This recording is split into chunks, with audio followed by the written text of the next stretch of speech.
writing and publishing their books. And today I'm so excited to have Evelyn Wong from Singapore with me. She's a dance mentor and the founder of Graceful. She uses dance and movement to create beautiful experiences for children and women to be more vibrant, flexible, and beautiful. Before her career as a dance educator, Evelyn was one of the most sought-after dance artists, having performed at high-profile events raised by dignitaries from America, Europe, Malaysia, and Singapore's former Prime Minister. She has over 16 years of experience in mentoring aspiring dancers to secure full dance scholarships at reputed universities and dance conservatories overseas.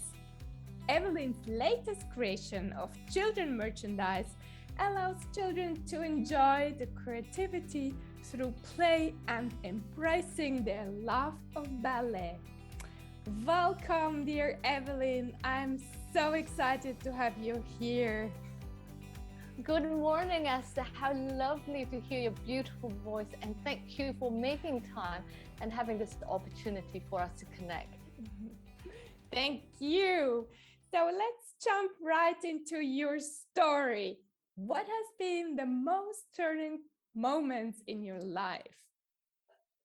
Well, there are many turning points in my life, but one of the most significant ones that is at the same time most humbling and profoundly empowering for me was when I suffered injuries, traumatic injuries and abuse in my I would say slightly earlier years during my performing years. I was at the peak of my performing career where I was overlooking some friends who were suffering burnt out, depression. At the same time, I was also managing, taking care of my family member. So one of my siblings suffered depression while I was actually really occupied in my career. That helped me to look within and spend more time taking care of my loved ones. At the same time, I also learned self-care because I became burnt out.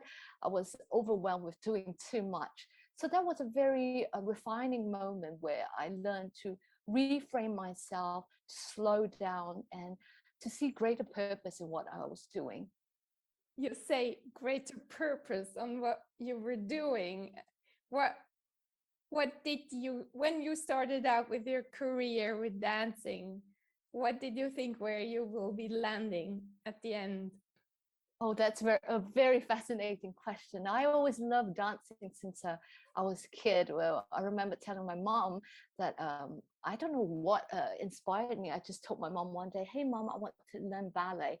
My mom was a formal dancer, not trained in classical ballet, but she just encouraged me to explore the creative um, expressions that I loved doing. So I remember just wanting to perform, but when I was planning to go to university, I recalled actually feeling that I needed to connect to people in a more therapeutic, deeper manner. And then I couldn't quite decide, what is it? It was just inside me. And then in my 20s and when I was performing, I was just enjoying the performance aspect, but something in me felt like I needed to do more. So I was pondering and thinking really hard, but I could really come up with that solution on how to support people in a different manner. These, I would say, opportunities of experiences of getting ill, having injuries and not being able to move, and having to find new ways of moving and feeling more vibrant allowed me to actually have the opportunity to work with beautiful moms, women, and children that they sometimes have different challenges, and I was able to connect with them deeply because of my own challenges. So I felt very rewarded in that sense that, I was thinking of it at 18, and turning 18, as a dancer, you had all kinds of injuries. But then when I was in my close to 30s, when I had that deep injuries where actually a leading neurologist told me there was no cure to my symptoms, my pains. And I felt as a as being a dancer and knowing my body so well, I truly felt that God has a greater purpose, and I know my body well enough, and there's greater ways to heal, to connect, and to support others. And how did you heal your body? I mean, this is amazing. Apart from lying in bed for a long time, yes, resting is the key, the first thing. I actually immerse immediately in essential oils, my regular daily meditation, prayer, hypnotherapy. So I actually was and still into all this holistic approach of recovery. So I actually embraced that and applied it into my daily life. So since I was in my 20s till now, I still implement the same regime every day. And one of the significant moments I remember, that recovery of that movement, of the inability to actually move. Um, I recall a physiotherapy wasn't really doing so much for me. So I was very profoundly blessed with experiencing one of a pioneer European somatic practitioner, where she came forth in my life then. And it kind of shifted my way of moving, and I applied the teachings into my own life. She was very keen, and she saw how my body integrated so swiftly to that her teachings too, and actually encouraged me to be a practitioner. But I was too, I felt like I had still have a strong purpose to serve in the ballet and the other dance community here, that I said, it's wonderful to have the opportunity to go to Europe and, to support others, but I feel it's important to serve Singapore in a way. Mm. And can you tell us what's your morning ritual? I'm always curious what women do for their rituals. Absolutely. I wake up using a couple of my different oils, my essential oils, to uplift myself, and then I immerse in my meditation. And after that, I would do my stretches. So I developed a 3-step graceful body system, which I actually used to help myself to relieve the pain and tension that I have felt for a long time. So I do that to get myself moving. So sometimes I do it on the bed or on the mat. So quite often I'm doing on the bed. So in the morning, these are my simple but must do routines. And how long do you exercise in the morning? I don't really regard it as exercise, but I, I, I kind of feel like it's like moving like a cat with ease. So it depends on the days. Some days I do it for 30 minutes. Some days I do it for an hour or more. So it just depends on how much time I allow myself to do so. So it can differ, but most days I do about 40 minutes in the morning after my meditation prayers. Yeah. Mm, beautiful. And then your body is totally awakened. Huh? This is great. Absolutely. Yes. And do you teach this also to your students? Oh yes, indeed. All of the adult ladies who work with me and with this graceful body system, they actually feel the experience on their own. So I have moms, is quite very fascinating. Moms in their early 30s to women in their 60s, getting the same kind of routines, but they're also feeling the same feedback as what I'm feeling in my body. So I personally have always been an advocate. If I don't feel the change in myself, I don't want to share with anyone. I want to be able to produce the same results for them, no matter what age they are, for the moms and busy, overstressed ladies. And I see it quite immediately on their faces. So they love it after the session. Quite often I hear that they feel sleepy in class. I said, you know what, like earlier today, I said, perhaps I'm going to change my session to be called the crying yawning class, because they feel rejuvenated, their nervous system, it's calm, so that's why they feel like they're able to yawn and to release the tears. Some ladies told me too today that they were coughing. It's a form of release of some emotional struggles that they may be battling for years. So it's very rewarding to hear the changes, the shifts in their body for these women. Mm. Very beautiful. And if Thank you. someone comes to you now and is isn't able to move at all or so, I'm sure you can help this person, can you?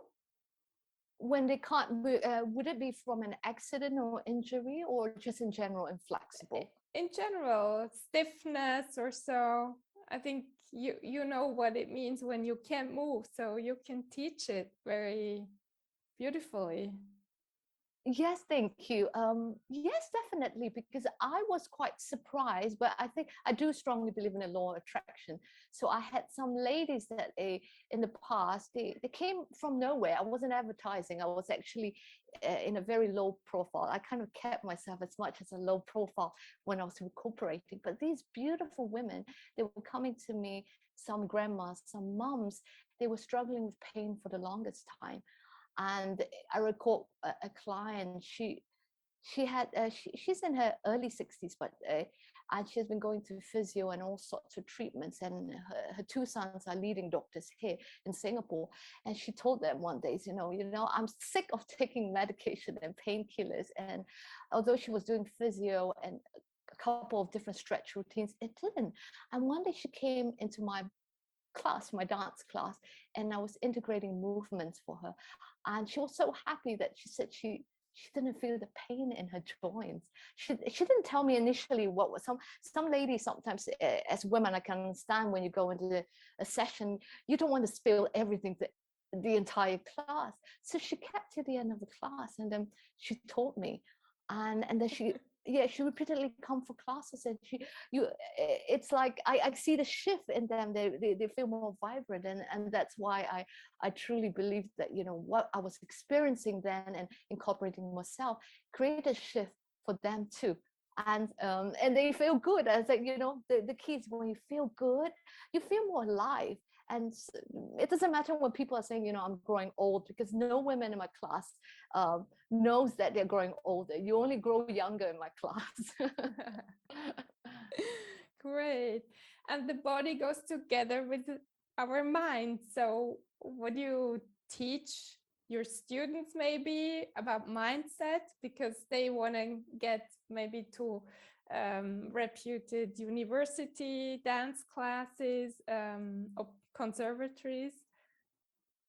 Absolutely, the mind, body, spirit are all interconnected, and in the body, although in movement practice, perhaps it's not talked so much about by being grounded in our body, but we're able to connect in our body. The way we move emotes something.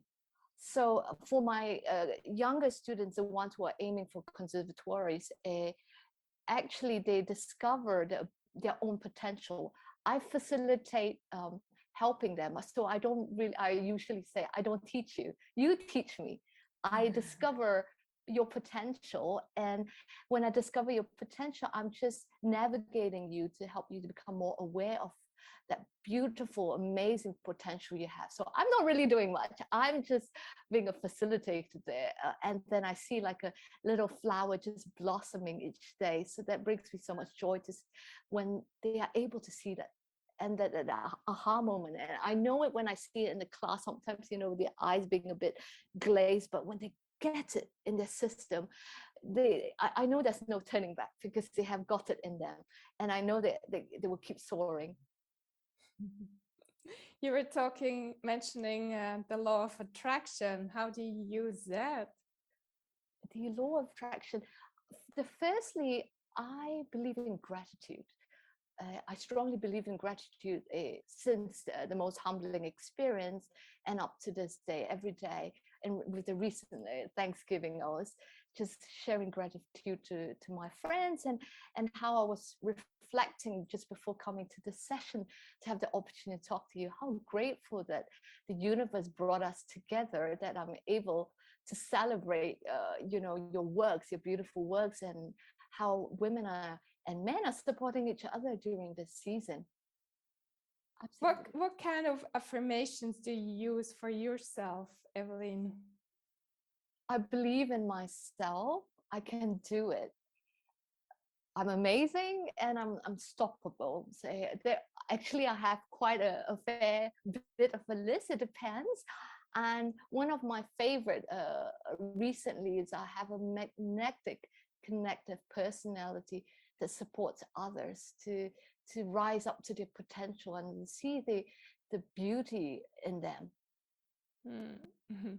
And if you have a student who is suffering maybe of not being good enough, lack of self-confidence, what do you tell the student? How do you help the student? In fact, there are many of late, Esther. I wouldn't say it's astounding. It's more evidently apparent these days. So when I see them and I listen to them, first of all, and quite often students, or whether they're kids or adults, they say, I can't do it. And I would just tell them, you can do it. It's just that at this point in a juncture, what you're perceiving is you can't do it. But as we practice something in anything in life, I like to give different examples, like particularly a pianist. I like music. I said, a professional musician or whether a pianist, in order to be good at something, to be proficient, you have to have a consistent habit of practicing. And I said, there's always room for failure, but if you don't explore it, you wouldn't know how far you can go. So I encourage them by reminding them that, I was once, sometimes I would tell them, you know what, I could not bend over, and actually I was super bendy, flexible. And then suddenly I don't know how to move my body. And I said, I actually trained myself every single day. Even when I was lying in bed, I couldn't get up. And I said, if I could force myself, actually allow myself, at that time I need to force myself, because when I lost my memory, I could not connect many things.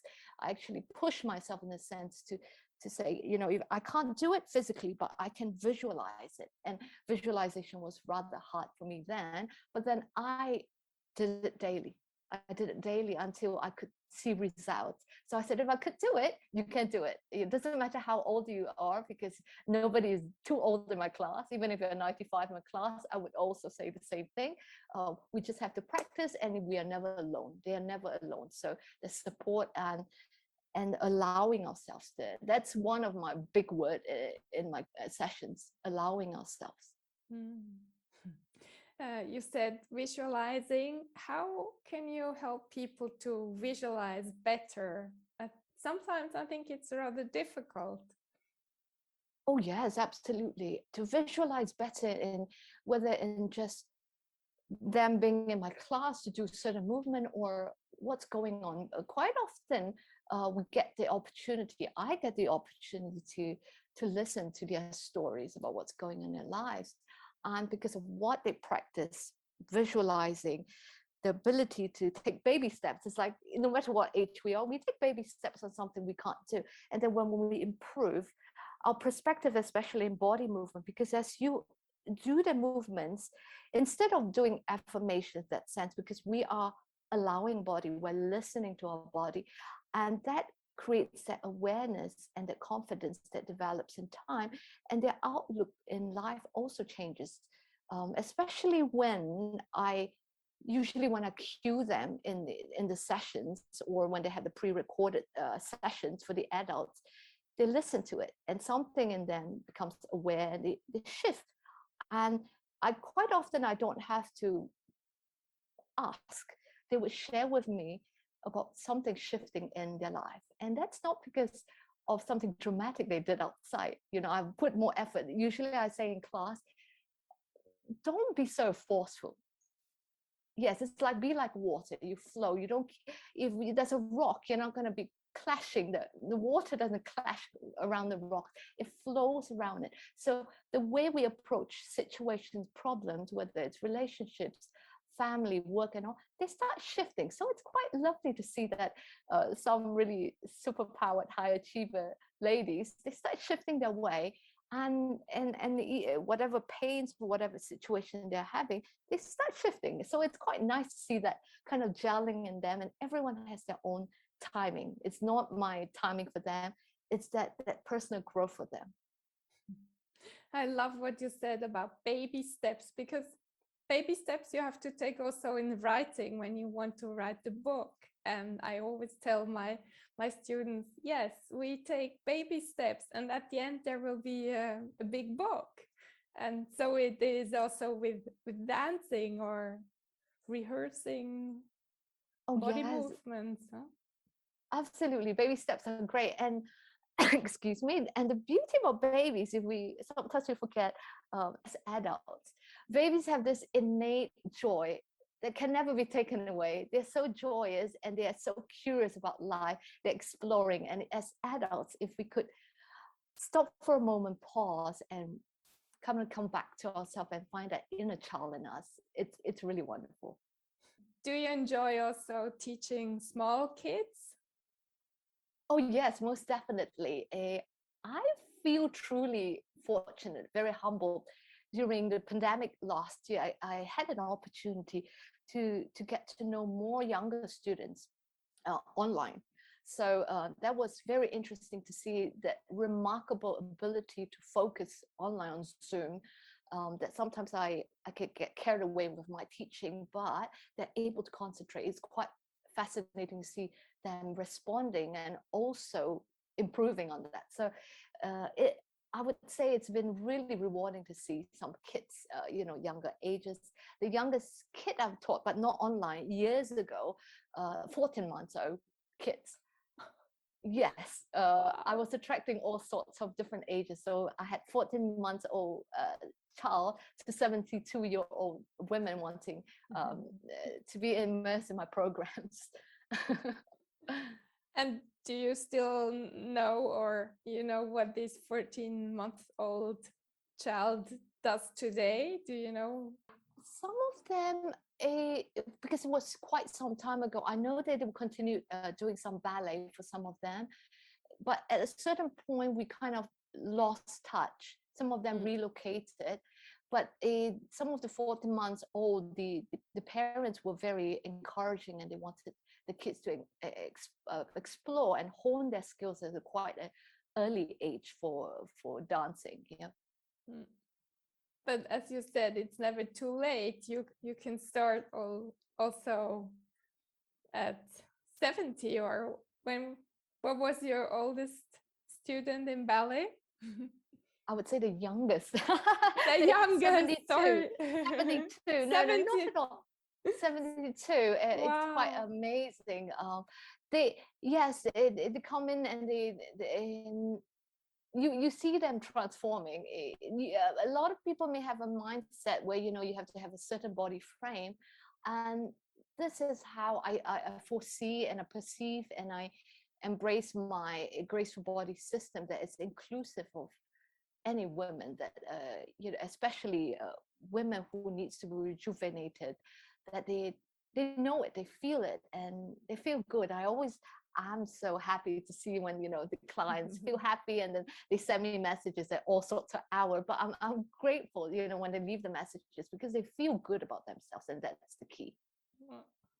Beautiful. Thank And you. if someone comes to you now and wants to start, what do you tell this person first? Maybe where do you start? Do you start with movement? Do you start with mindset? How do you do it? For my adult clients, it would be actually breathing. Oh. Breathing, because if I often tell them, the difference between an exercise and you see a professional dancer move, there's something quite different. And when they integrate the movement with the breath work, it's a whole different thing. For example, if I tell you just to stretch your hands up, you can just stretch your hands, but then if you start integrating your movement, that awareness and that movement start shifting. So most of the time, actually, every time I get them do it, whether it's the pre-recorded that they do or the live sessions, then they know that it's time to breathe in my class, and to have actually a cup of water on the side. They're quite excited to start. I said, go and have a sip of water. Let's readjust ourselves, and then we start. Yeah. Beautiful. Where can people reach you, Evelyn? They usually reach me on my new IG account, Evelyn Wong _graceful body. And some of them finds me on Facebook at the Graceful Swan SG. Beautiful. And what would be the three truths or recommendations you would have for people? The first one, I would say compassion. Compassion for ourselves. Very often for women, that for some, I wouldn't say all, that that sometimes we can feel guilty to be kinder to ourselves, to make time for ourselves, and especially for busy women, that sometimes you want to take care of everyone, of our loved ones, and we kind of forget ourselves in that way. So the compassion for ourselves is key, and to forgive ourselves when we make mistakes. It's okay to make mistakes. And the second one, I would say respect. Respect for ourselves, it's the important as well. When we are able to give ourselves the respect, we're able to respect others. And I apply this, if you want to say philosophy, this practice to my younger students, to the adults. I listen to their opinion in the class, and the respect that I give them earns the respect back. I'm not expecting for respect from them, but because I acknowledge their presence and respect their views and their ways of doing things, that changes the dynamic of our relationship. And thirdly, I would say healthy boundaries. Yes, healthy boundaries for everyone, for family, for moms, for women, that for siblings, that sometimes it's okay to say no. No, it's healthy. The ability to say no. And my students used to tease me, my younger students, they like to imitate the way I move and walk. I think they're at that age where they want to emulate someone. So they would say, I love to say yes. But I said, the reason why I say yes in class is because you girls tend to tell yourself some self-limiting beliefs. So I would encourage, yes, you can do it. But it's healthy to say no when you're tired about something. It's healthy to tell your family that. So this is the last bit. I would definitely encourage women to feel that it's okay to say no sometimes, and not to feel guilty about it. Thank you. This is beautiful. Maybe just one last word for the end of this year or upcoming next year. What would you want to tell everybody for year ending, starting new year? Look up and breathe, and reach your hand to the top. I want everyone to actually experience it. When you look up and just breathe and you reach your hand to the top, you don't feel like there's anything stopping you. So I would encourage everyone. This is my little word or sentence for the day, and to end our year in a more empowering way. Thank you so much, Evelyn. That was so powerful. Thank you so much for your time, and I really enjoyed the opportunity to be able to share and connect with you.